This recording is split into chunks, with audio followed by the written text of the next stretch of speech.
Good morning. I'm Dan Freiberg with the design and manufacture and testing of a new blast furnace tapping bit. So currently, we're working with ArcelorMittal on their blast furnace tapping process. The blast furnace is used to create pig iron. It's the first step in the steel process.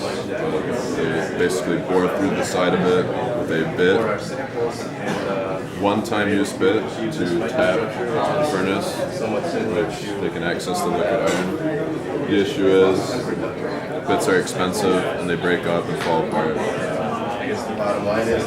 So we designed a new one-piece bit that we cast here at Michigan Tech using kind of a bi-microstructure, excuse me, using hard white iron at the tip, using a chill method, and then the rest of the bit is a ductile iron.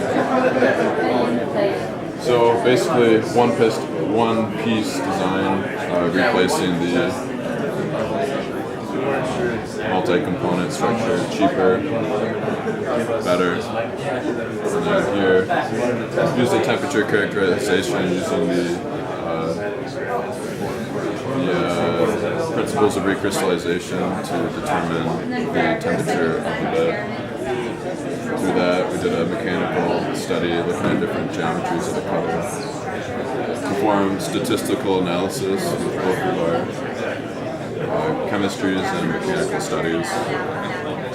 And future work, probably further testing of the one-piece bit composed of the white iron cutters and ductile iron body.